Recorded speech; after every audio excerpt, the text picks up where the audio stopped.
What's up, thugs, hustlers, and reformed gangsters that found their way through God or whatever? The year was 1998, and the burning question on everyone's mind was, how do I get out of this violence, drug, and money-filled lifestyle to find some sort of spiritual peace? Excuse me, what was that?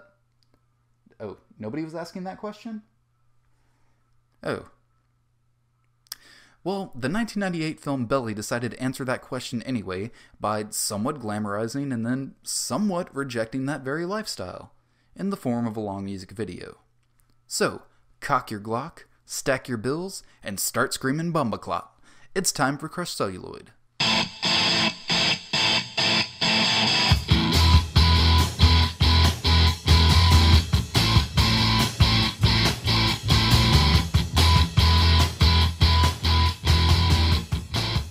Yeah. So today we talk about Hype Williams' only real, movie. Wait.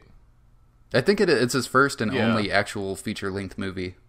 Yeah, his only feature-length movie that wasn't a documentary about other rappers or a music video, 1998's Belly. And I have one question for you. Yes. Why is it named Belly?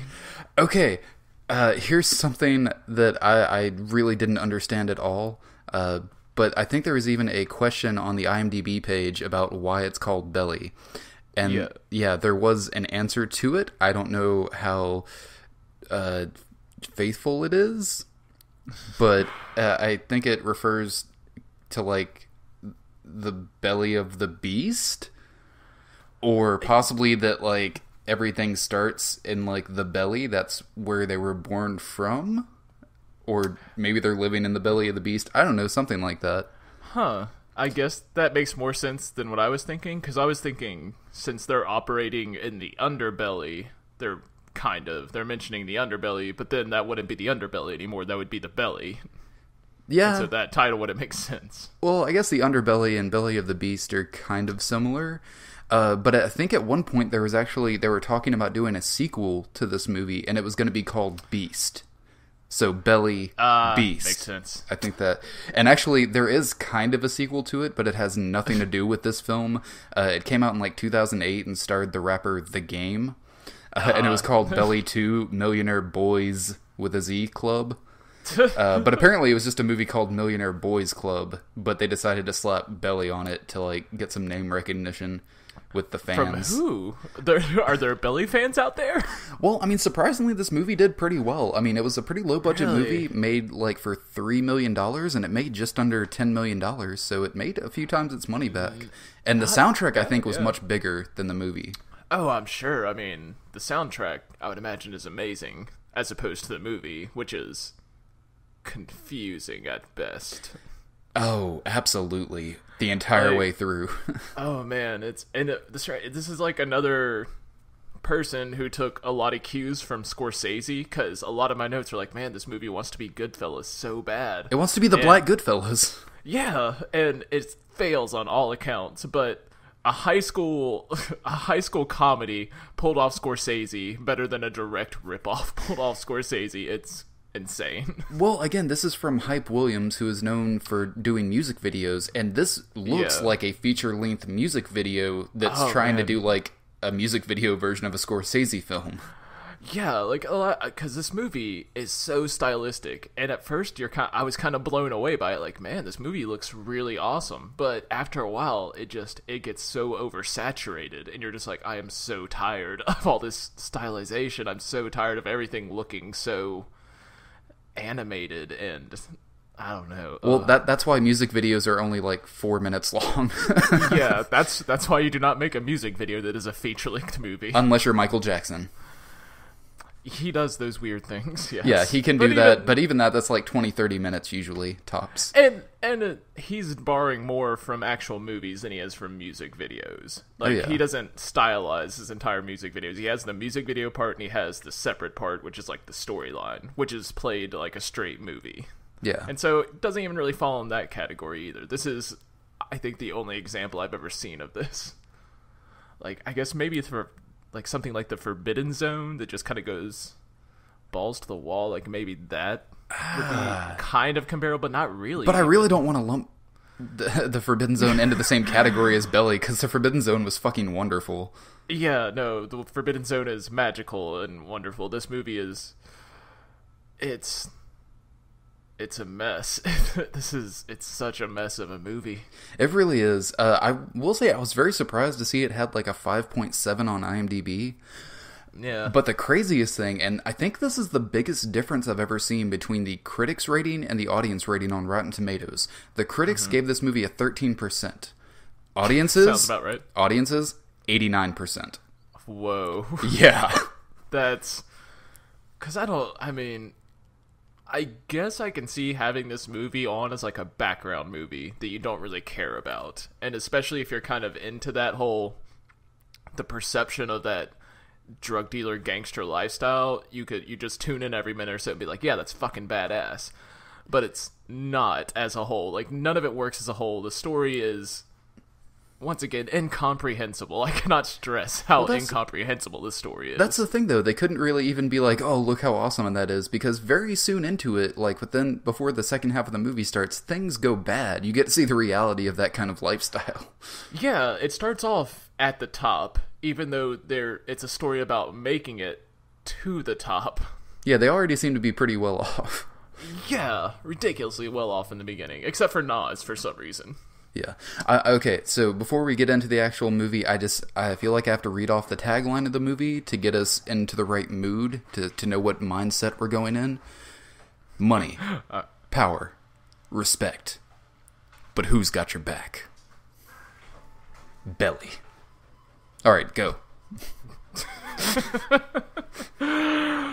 What? Who's Belly? There was no Belly. Oh, no, I added Belly in. Oh. It's just who's got your back, but then I was just like, Belly. Oh, I thought that was part of the tagline, but who's got your back? I will say, did Belly. you ever see this movie before now? No.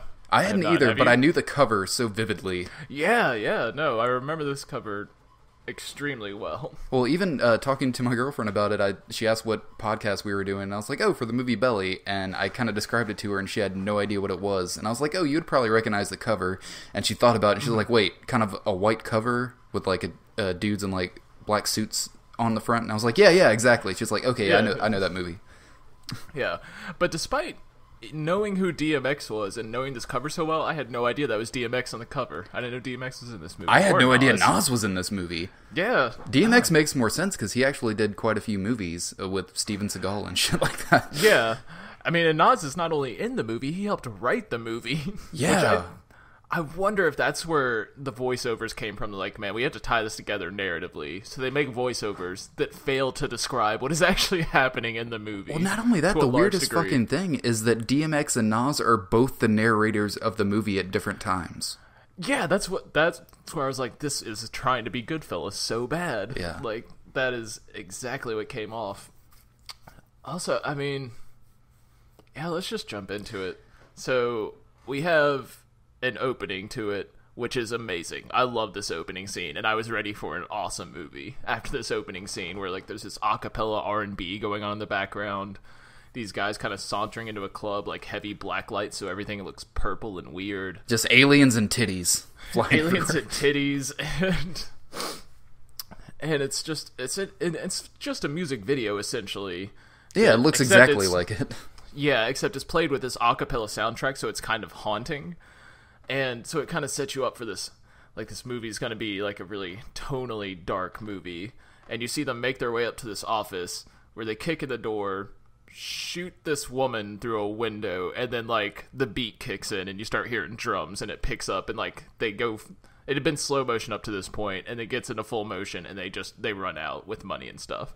I thought it was a really fucking cool opening. No, it really was. But I have to say, before we even get into that, there's a scene in the very beginning, which is DMX's original voiceover, where I think his first line is like, I made a pact with the devil. And it literally shows like a fucking pentagram, like drawn with chalk on the floor and candles around. I was like, whoa, but it never gets mentioned again or talked about. He actually made a pact with the devil? He sold his soul? Like, what? Is that just a throwaway thing? Was that just supposed to be like a metaphorical image? I guess that's supposed to stand in for characterization that, oh, this kid wants to be rich so bad he's willing to do Satanist rituals that he somehow found out about when he's 5-6 years old. Yeah, it's like a child doing like a fucking like summoning a demon or something in his room, and he's telling this in voiceover while also rhyming the voiceover.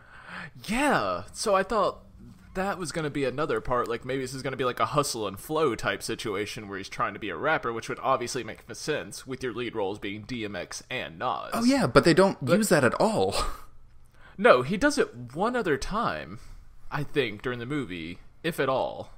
And it doesn't bookend it or anything. It's not really, or does it bookend it? No, it doesn't. No, okay, just making sure.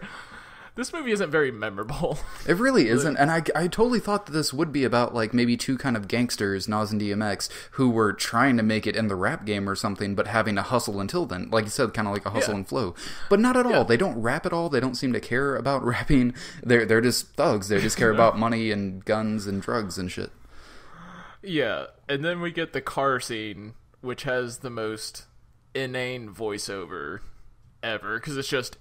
It's movie writing 101 that you show, you don't tell. This movie is just all tell. Like, let me explain to you each character's motivations, what their basic character is, even if it doesn't play in the rest of the movie. Like, there's one guy that they give full characterization readout for that we don't see again past this one scene where he gets naked, which is really strange. We'll get to that one. And it's fucking strange, and... It is, but it basically establishes that, like, Nas and DMX have been friends since, like, childhood. DMX plays Buns, and Nas is sincere. Get it? He's sincere. And then they have their buddy Mark, who's the wild card, apparently. Yeah, it's like, and then there was this other guy, like, I knew he was a problem, but is he a problem? Was he ever a problem? I mean, not really. Like, he comes into play as a problem towards the end of the movie, but that's only directly because of shit DMX does to him in a scene following this. Like, I think he would have been cool had DMX not humiliated him in front of everybody else. Yeah, see, I totally forgot about that. Whatever. Anyway, so we get to DMX's house, and he lives in the most ridiculously extravagant, like, black and white themed house. It is, and it's futuristic. Awesome. It looks like a futuristic, like, sanitized, sterile environment kind of thing. It does, and he turns on the TV, and they sit there, and we get to watch some thugs watching Gummo and trying to piece it together. I fucking love that scene. Exactly. In the first 15 minutes of this movie, I thought it was going to be fantastic. From the opening scene of them robbing the club to them going to his, like, sterile white house and watching Gummo, and I'm like, what the fuck is up with these white people?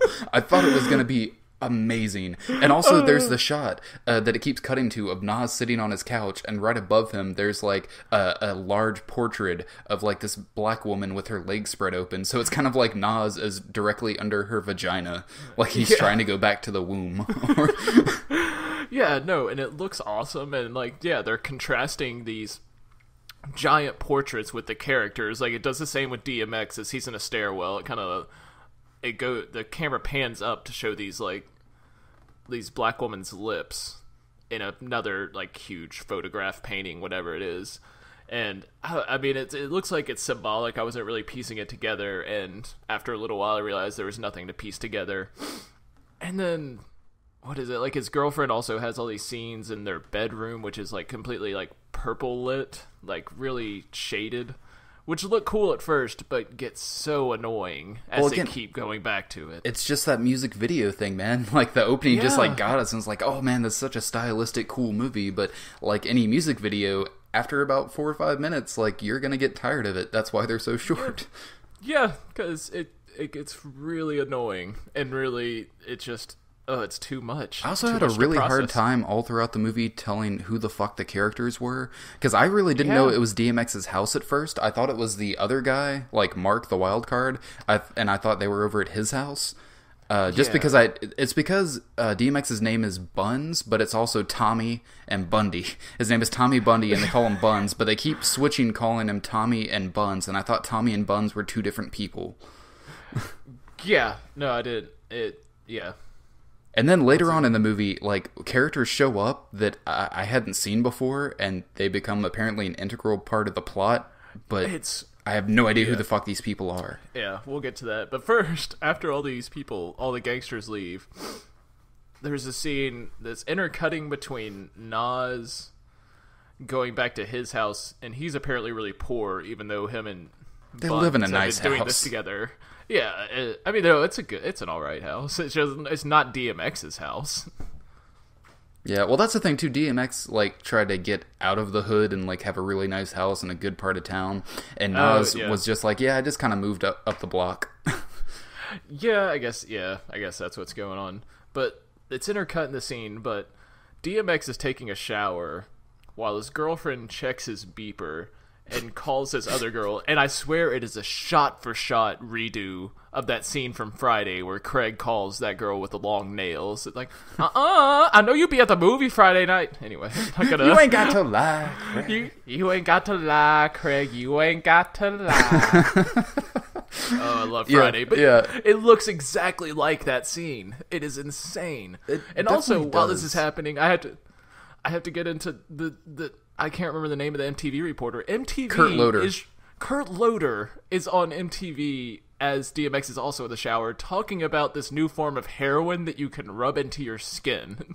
Yeah, it just absorbs in your skin, which seems like an awful way to make heroin. Because how are you going to transport it and sell it to people without something going wrong and everyone just getting fucked up on heroin and overdosing?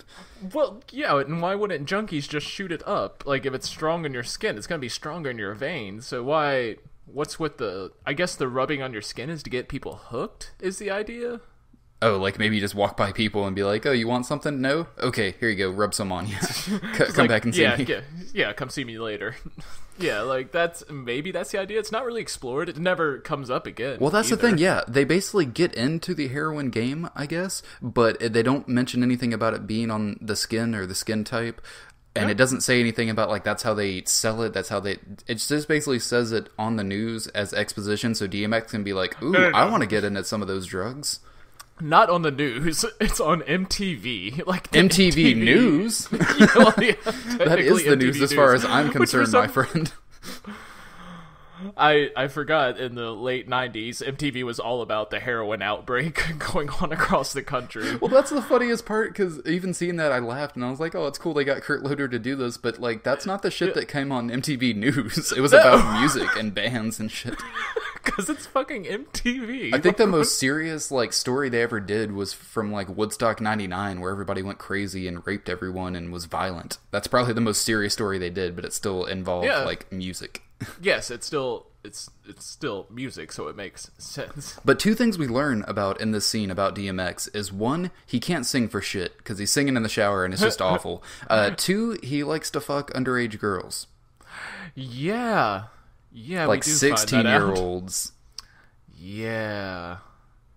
It was 1998 was a different time.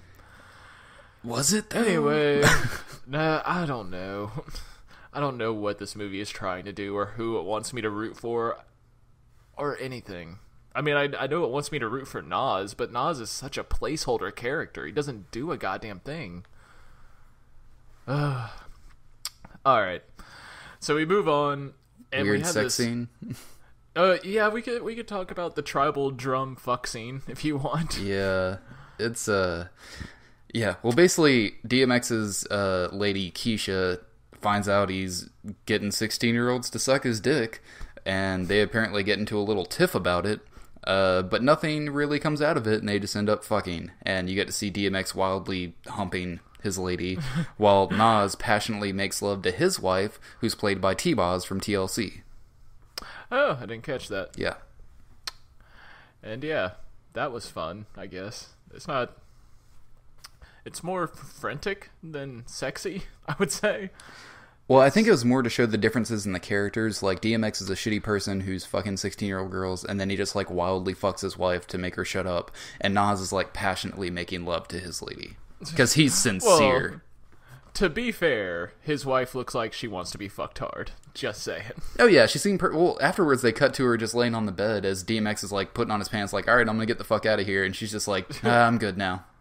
Yeah. It's like, where are you going? You live here. Like, aren't you done for the night yet? Anyway. So after we see DMX's ass pumping like there's no tomorrow, we go to a scene where DMX picks up Nas and they start talking about shit. They go for a ride. They're going to go count up and split the money. So during the scene, they're like smoking a blunt, and Nas is kind of talking about like, don't you ever wonder what your purpose is? Don't you ever want anything more out of life? And something I noticed in the scene is that Nas seems really fucking sleepy this entire movie. Yeah, is he supposed? Maybe he's trying to play stoned, or maybe he is just stoned.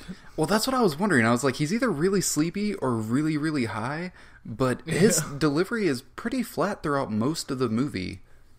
Maybe he's just not an actor, so he replaces gravitas with sleepiness. And he thought that would play well. That's what I always do. If I'm supposed to be really serious, I just start falling asleep, and I've won 3 Oscars so far.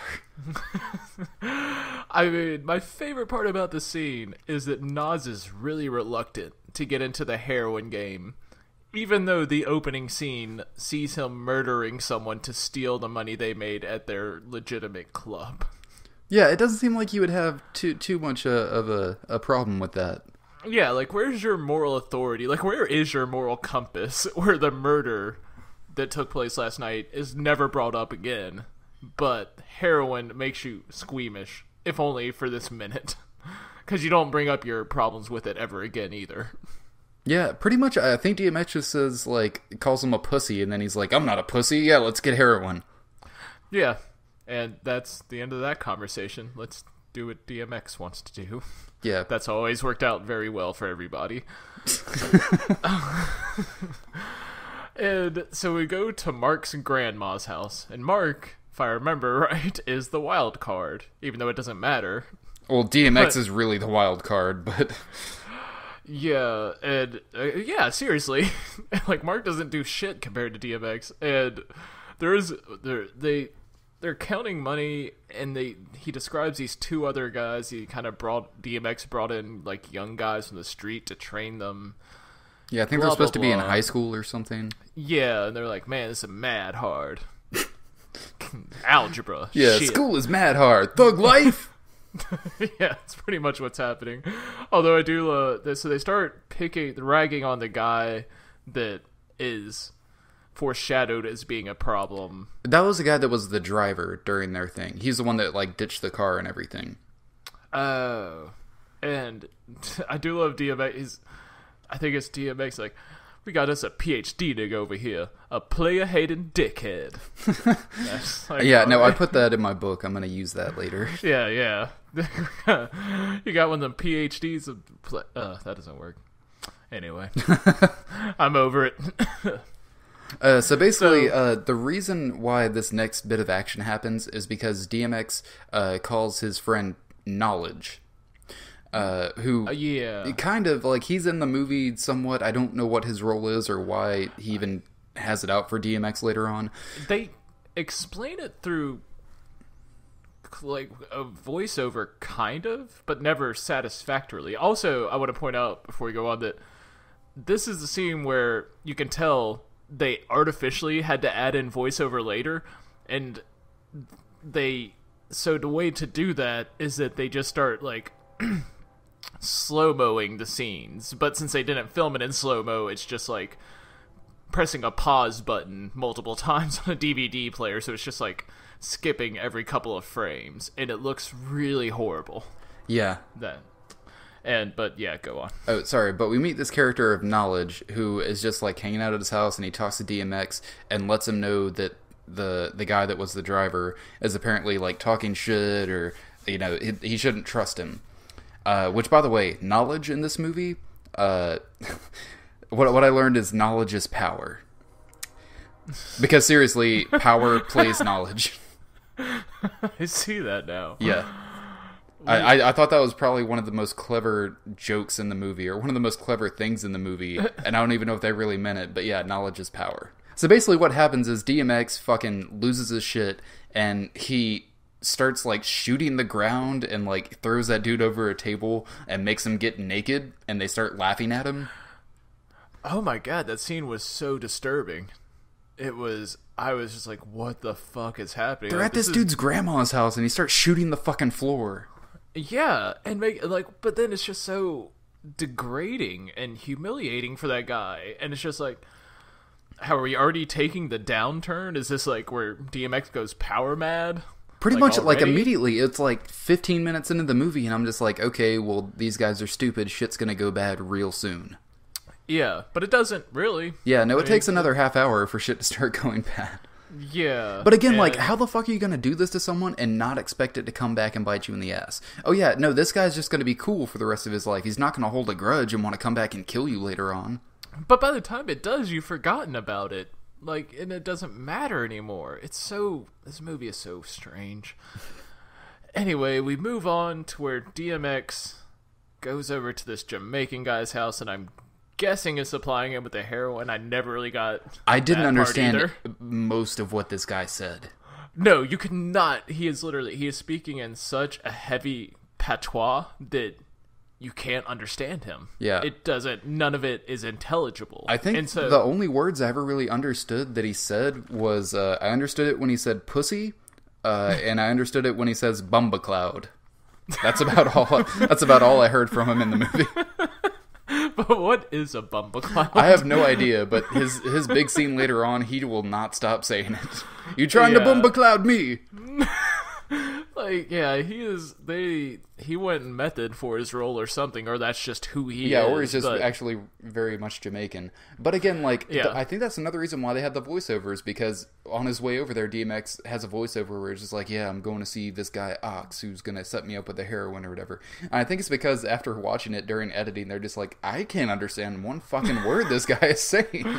No, and this is also one of the scenes where you wonder how much of a screenplay did they actually have in place before this, because DMX and Nas and all them are just, it's like they have a concept, but they're kind of padding out with like, yeah, man, yeah, like just doing kind of inner city lingo, I guess, if you want to put it that way. I think kind of, because the thing is, it was technically just written by Hype Williams. It was Hype Williams, Nas, and one other guy.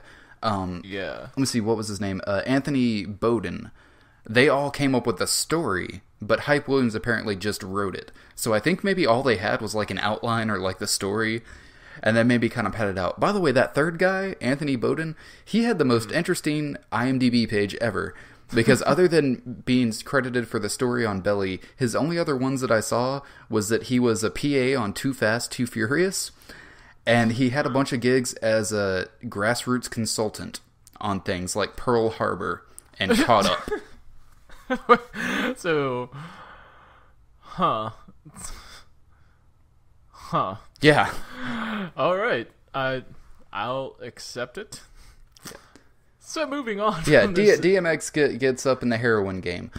The weirdest thing, though, is right after this scene, it cuts to a scene where it says April 1999. I was like, what? Did we know what it was when it started? I feel like there was one, but it wasn't like it didn't linger on it. There was no reason to pay attention. Like, this movie does all of a sudden just become obsessed with dating things. Yeah, it basically goes from April all the way till like December 31st, 1999.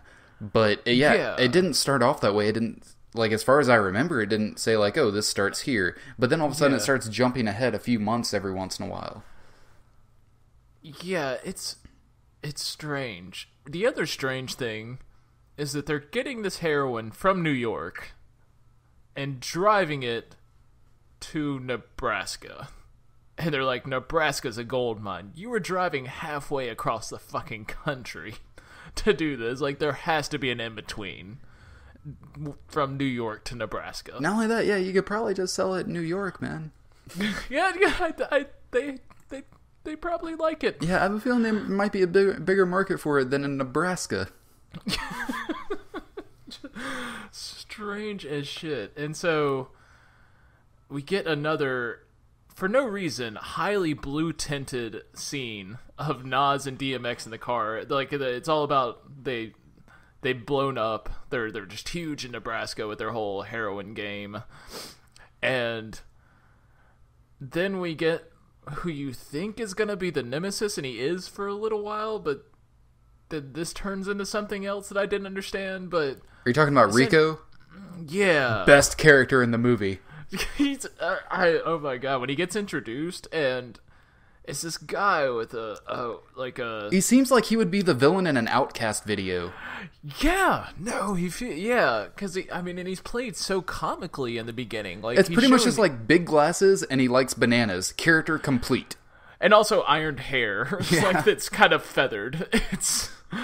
And he's introduced eating a banana in this yellow suit. It's the strangest imagery and such a comic way to introduce this character that does not carry out either. Like, he doesn't get played for comic again in the movie. No, he doesn't, and he doesn't even ever really pose much of a threat. And I don't even know, because it seems like he's going to be going up against DMX and Nas.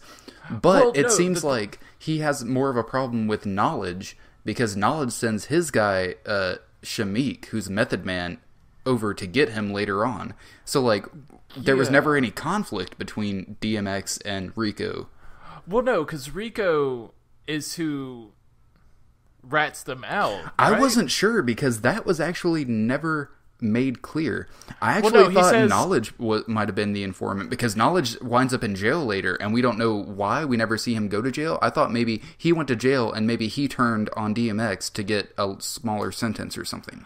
No, I think Knowledge was at the house that got busted. Oh, he was at the house during the raid. Maybe? I don't know. That scene was cut so quick and things happened so fast, like I couldn't tell who was there. And that was the thing, it got busted, but I didn't recognize one of the characters in there from earlier in the film, so I didn't even know if it was DMX's shit getting busted. Anyway, we were jumping way ahead. Well, it doesn't matter. It doesn't make any fucking sense. Yeah, you're right.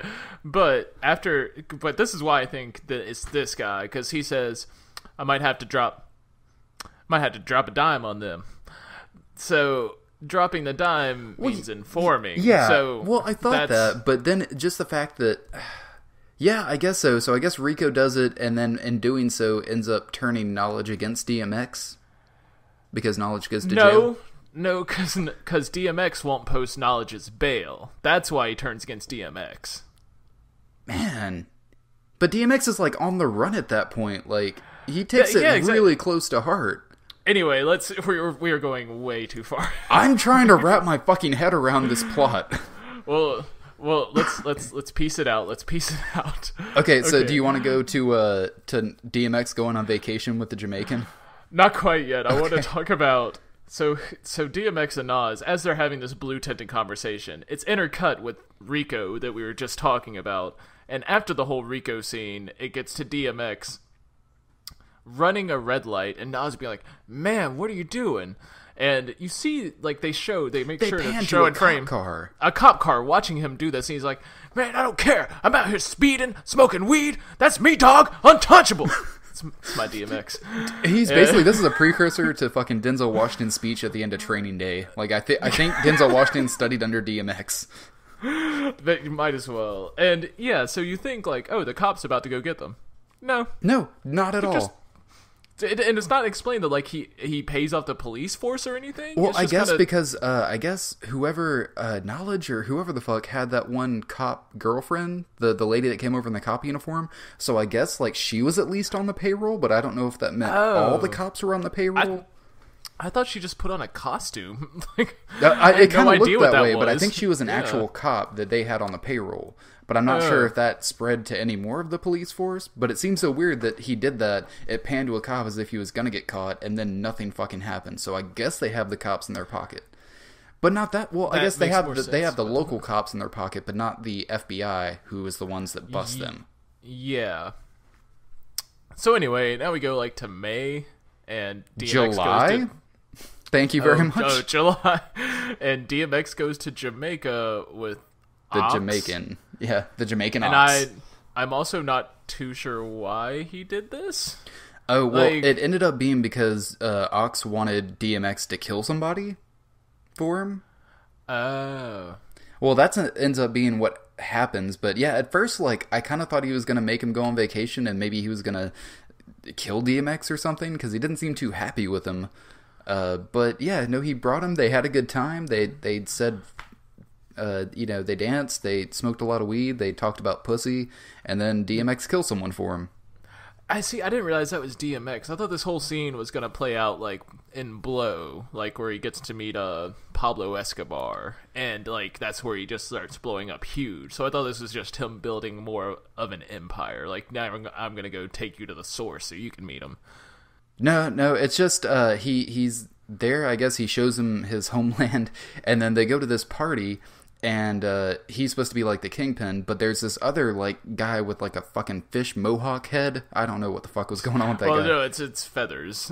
Well, he for some reason he looked like a fish to me. I'll accept it. Okay, but yeah, so he kind of points him out to DMX from what I can comprehend, and says like, "Oh, this guy is encroaching on my territory, or I don't like this guy for some reason," and basically gets DMX to take care of him.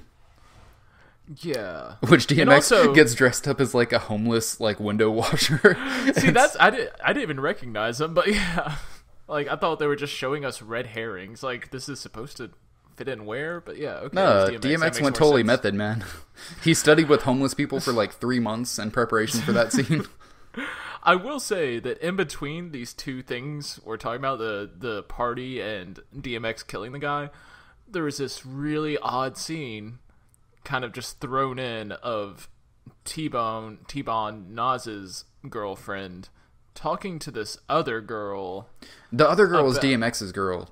Was Keisha. that it? Yeah. Keisha, okay. And talking about how they're unsatisfied, but they're satisfied, but not really. But this is what our boyfriend's characters are like. And it doesn't play well. It has no reason to be in the movie. It's really tonally off with everything that's happening. Well, again, I think it's just trying to show the differences between the Nas and DMX characters by showing the differences between their ladies as well. Yeah, again, it's beating it over the head, but I think it might also be trying to build a little bit of character for Keisha for shit that happens to her later on in the movie. Which, yeah. I mean, because she has scenes later on in the movie where it tries to play it like emotional payoff, or like she's validating something, or coming into her own. But again, it's not really ever earned because we don't learn too much about this character. It's never an actual person, really. So in between this whole the party scene and where DMX kills a guy for the Jamaican, the first bust happens, which is, I guess, what sends Knowledge to jail. But so they get busted, which is, by the way, the first white people we see in the movie are the FBI cops. Oh, I didn't notice. No, I did notice that. I just happened to look. I was like, yeah, no, I don't think. I think the white man is just the devil. Oh no, wait. The person they shoot at the beginning of the movie is a white woman. Oh, good. Yeah, that changes everything. just so you know. So that happens. Yeah, basically, yeah, this happens, and whatever, Knowledge goes to jail, but the big point on this is that now Method Man comes into the movie, which makes everything a little bit better. Kind of. I mean, so Method Man has this whole scene where he hangs out with Rico. He's like, I want to see how you do your business. And they end up going to a strip club. Rico ends up drugging Method Man right before Method Man is actually about to shoot him, which I don't know why he just didn't do it earlier. I mean, I guess he finally got his information he needed, or whatever. And Method Man, through a drug haze, ends up killing Rico. Yeah, he still completely performs his action. Yeah, totally suppresses like the bodyguards and everyone, goes outside the club, shoots at the cops a little bit, and jumps in a car. And by the way, Ghostface Killah was the driver of that car. Yeah. And they drive away. Yeah, and so it's fine. Yeah, it's he fine. gets drugged and everything. You think he's gonna, and even it seems like, oh, Rico's gonna pull it over on him, but no, he still kills him. He shoots at a cop car and gets away. Which, by the way, there are several times in this movie where people are trying to run from the cops, and instead of just driving forward somewhere, they always like back out, which takes extra time, and then try to drive away. But no one even seemed to have chased Method Man. Like, they're just good. No, they kind of drive off after him. Like, so there is at least one person tracing them. We just have to assume it turned out fine for everybody involved. Yeah. It's... And also, I kept he also got think, shot. Yeah. He survives. I think Knowledge was the guy that escaped from the house earlier, maybe, and he got shot too. Or maybe not. Yeah, no, he did get shot, and then he fucking ran his car like into another truck or something, and it took off the complete top of the car. Yeah, yet he still just popped out dead. fine. And he also shot at cops before he needed to. Like, what is with this shooting at the cops instantaneously? Apparently, like, that keeps you alive. If you shoot at the cops, you stay alive forever. just a quick pro-life tip there. Always shoot at the cops. So basically, shit is going bad for Nas and DMX and everybody. Yeah, and DMX, Keisha goes to jail. Yeah, and they have another scene where T-Boz goes and like talks to her in prison and stuff, and they cry together. I don't know. I've totally forgot about that. Yeah, she goes to visit her. Memory of it now. Well, I don't even think anything really happens in the scene. I think she just goes to visit her, and Keisha's like in her jail get-up, her uniform, and then I think she just like starts to cry, and she holds her, and then they go walk to talk somewhere. Oh, sounds important. Yeah, I don't even think they really show a scene of them talking. And there's also this scene where DMX is freaking out because he got busted. He's like, man, I can't go home. And he goes to talk to Nas.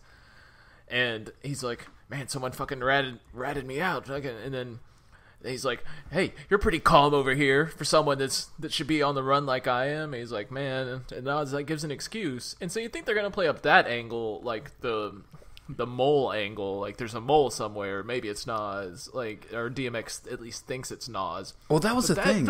I thought that was going to happen. So this movie confused me so much. I thought that like someone could have been the mole. I thought maybe the twist was going to be that like Nas or his lady was the informant, but no, not at all.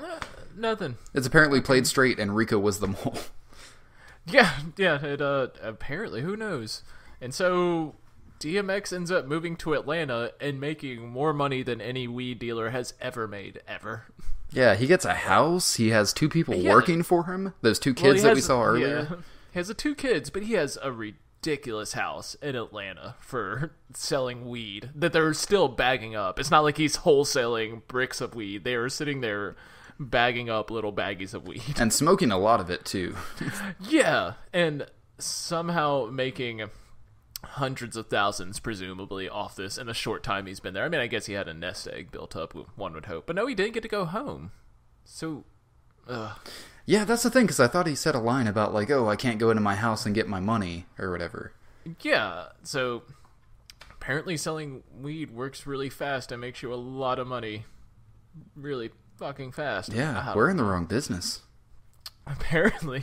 Let's make a podcast about weed dealing. Okay. Yeah. I'm bored already. Yeah. And then Knowledge ends up calling DMX while they're at this swanky place. And Knowledge is upset that DMX won't post his bail. And so then that's what gets a hit put out on DMX or something. Yeah, it does. Yeah, I guess that's it. All right. It seems so simplistic, but it's so fucking confusing in the movie. Oh, it's so... Yeah, like, this straightforward plot cannot be more convolutedly told. Because then we cut from this...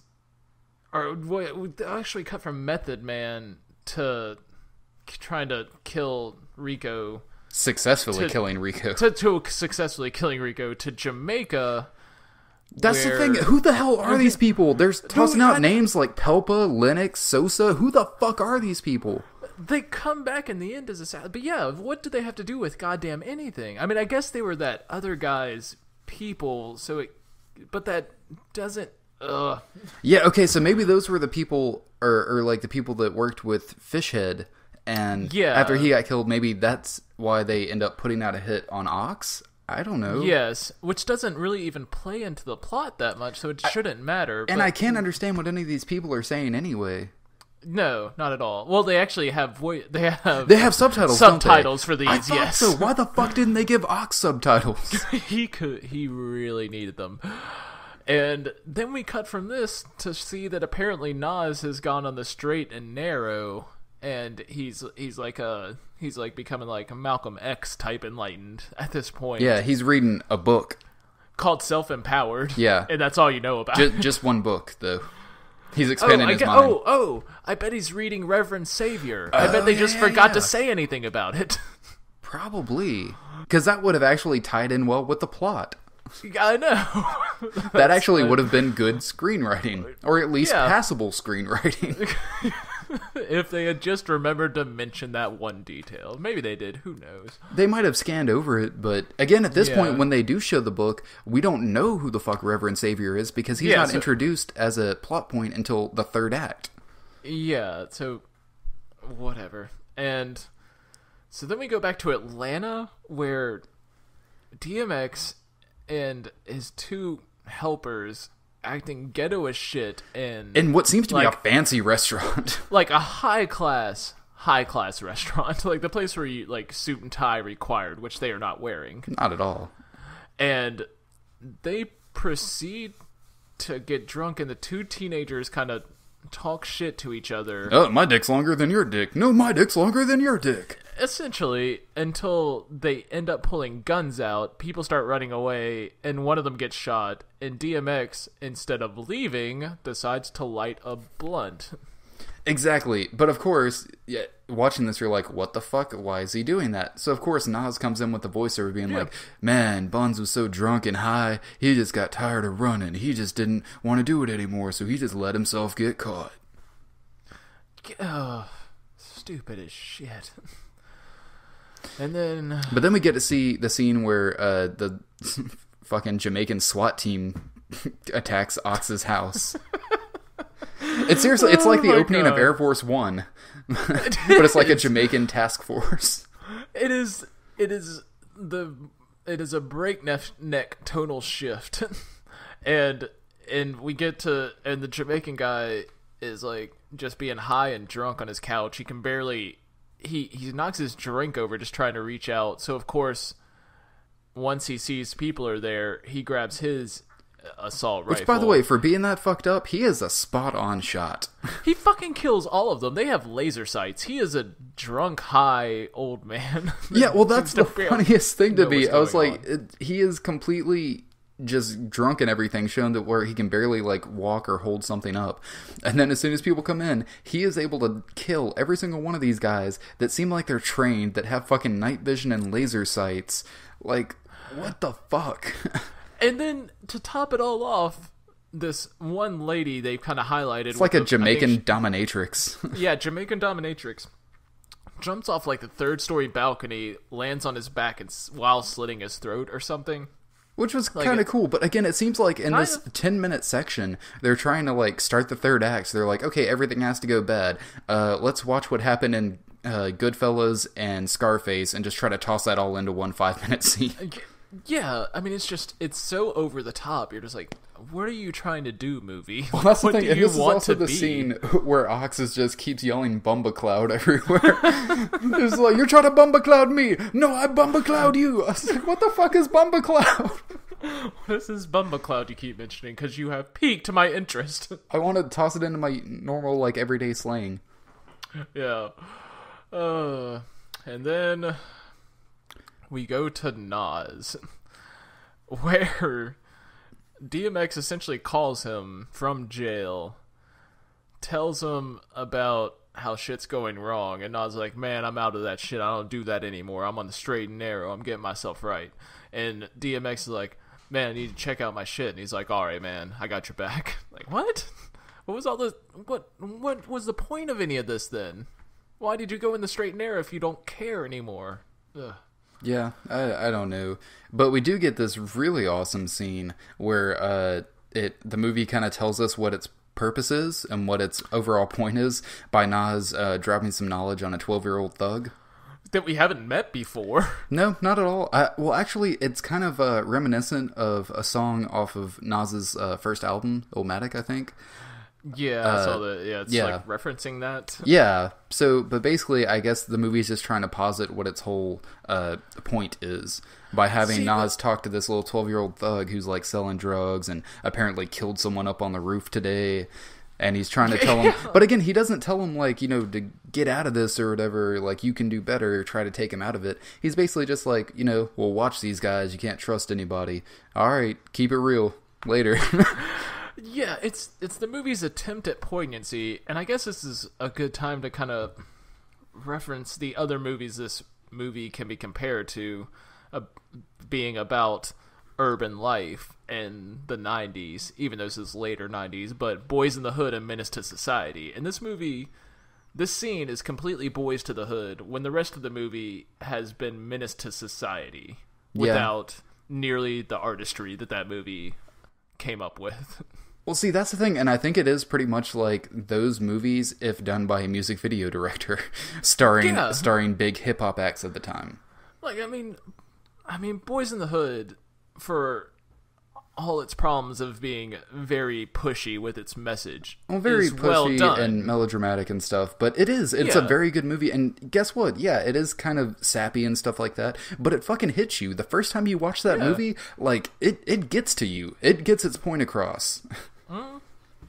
And Menace to Society is kind of the opposite of that. It's a more narcissistic view, but also kind of pushing the same message that this is kind of how life is, and it's borderline inescapable. Yeah, exactly, which is kind of why I prefer Menace to Society to Boys in the Hood. I kind of like that one a bit better, definitely. just because it seems a bit more true to life, because this is the only option for a lot of people. But here, it's more kind of stylized and almost glamorized to a point, but then they have to kind of backpedal and be like, oh no, this actually isn't as cool as we made it look in the first part of the movie. Exactly. It's... I wanted that scene had to be filmed later. It has to. It seems so tacked on. It seems like, we have to have some kind of like purpose. We'll get Nas talking to a 12-year-old kid. He won't really tell him anything, but no, it'll seem deep. Well, no, because the voiceover during this, it has Nas trying to get to Ox's, seeing that he can't because he's been killed. He's like, man, I just drove around for hours in a haze till I ended up at the projects. Like, what? This is where me and DMX used to hang out when we were boys. Oh, look, a little 12-year-old thug that reminds me of me when I was a child. I better go talk to them. Oh, you killed someone on a roof today? How coincidental. Yeah. And the kid oh my god, this whole scene. It's just basically like the Big Brother Thug program. Yeah. Anyway. Let's cut ahead to October 1999. Yes, where DMX is propositioned by the FBI. Is it the FBI? It doesn't really say. It seems like just some vague government group. It doesn't seem like they actually reveal themselves to be anyone specifically. Yeah, pretty much the government. Even though DMX seems like he's fine now, like he served his time. I don't know. I guess maybe he hasn't. I don't. Yeah, well, I guess he's on. I think maybe. Parole or I wasn't sure if he was on parole or if they just came in and like, "Hey, you're out," so they let him out. But I'm not sure. At first, I guess he thought that maybe Nas had let him out, but I guess maybe that government group might have let him out to do that. Yeah, maybe he's on bail or something. But anyway, they proposition him if he will assassinate this Reverend Savior character, who I'm guessing is supposed to be some kind of Malcolm X MLK stand-in. I guess. I don't know. He hasn't been mentioned in the movie before this. Yeah. Maybe he wrote the book Self-Empowerment that Nas really likes. We don't know. And so, yeah, DMX is going to go undercover. And right before we see him going undercover, we have Nas telling his girlfriend, let's go to Africa. Yeah, basically Nas, T-Boz, and Baby Nas are going to go to Africa. Maybe. For some reason. Well, I mean, they just want to get out of... shit? Yeah, to get out of the hood, to get out of all the violence and drugs and everything going on, and to go back to the motherland. Because St. Louis just won't cut it. We have to go from New York to Africa, because that's going to work out. Then we see DMX... who sits in Reverend Savior's study groups, I guess, in the back. Well, and that's the thing. I wasn't sure, because basically the vague government group set him up, like, they call him the minister, as, like, being a drug dealer? Is he a drug dealer? No, I think he's just a minister. That's why I think the whole... Well, that's what I thought, is that they just wanted to kill him, but they even said to him, and it's like, when he goes, it's like, well, make sure the drugs are in his desk, and he's in his office where the drugs are in his desk or whatever, because that's how it has to look.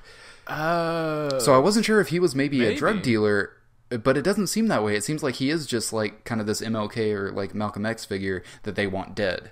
See, that's what I figured. Like, Malcolm X was killed by what probably happened was he was killed by the Brotherhood of Islam. Yeah.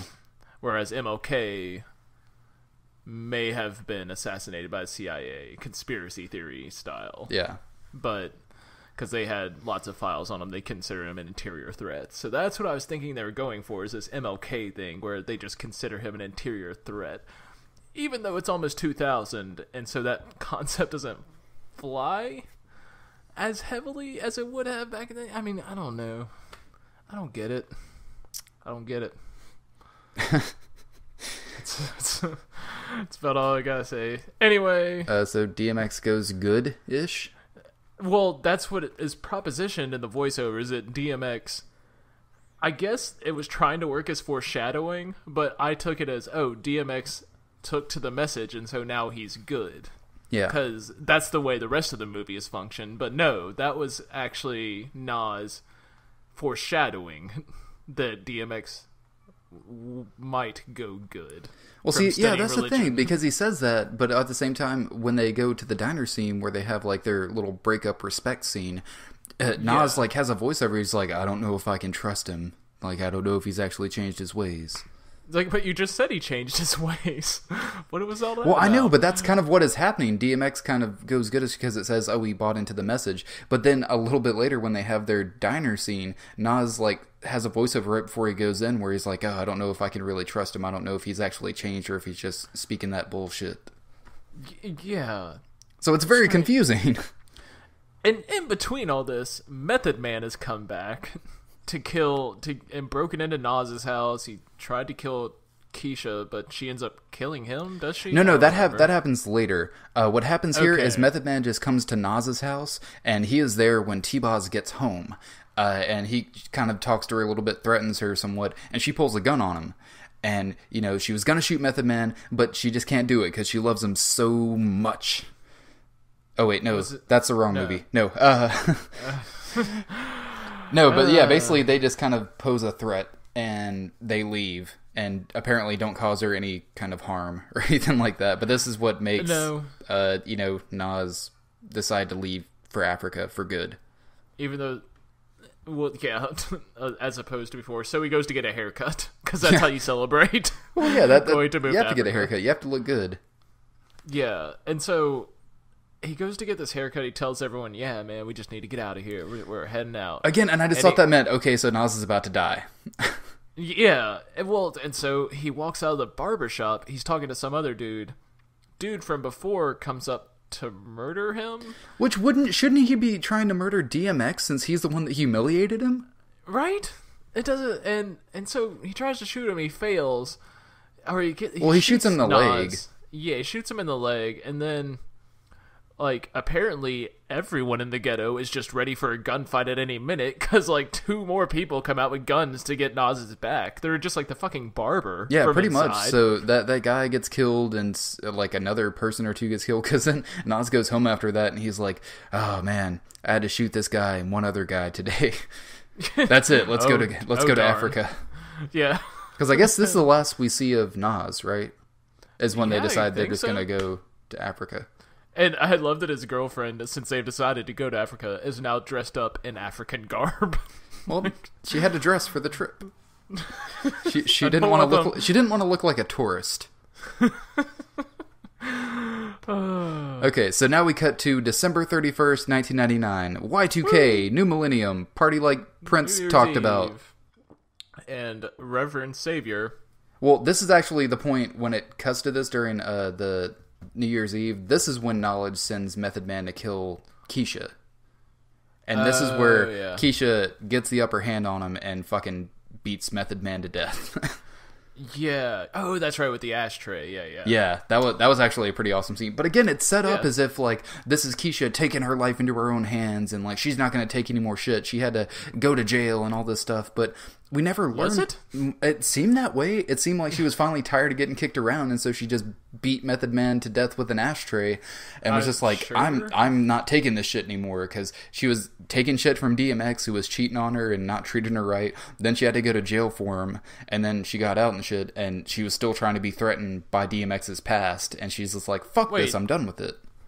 So did she get to move into DMX's old house again? I don't think so, because it didn't look like that house. It looked like she had her own little apartment or something. Yeah, but I don't know. It wasn't explained, but it seemed like the movie was trying to posit that, like, this is her big, like, scene. Well, it didn't. But there's no didn't payoff. play right. Yeah. Yeah, it just this whole Method Man thing in the third act just comes off of this weird alternate story that doesn't go anywhere, and it just kind of dies. Like, anyway, so we go to DMX, going to one of the Reverend's speeches. Yeah, he's apparently holding some big rally, like, on New Year's Eve, I guess. Yeah, it's very stylized. Once again, looks just like a music video.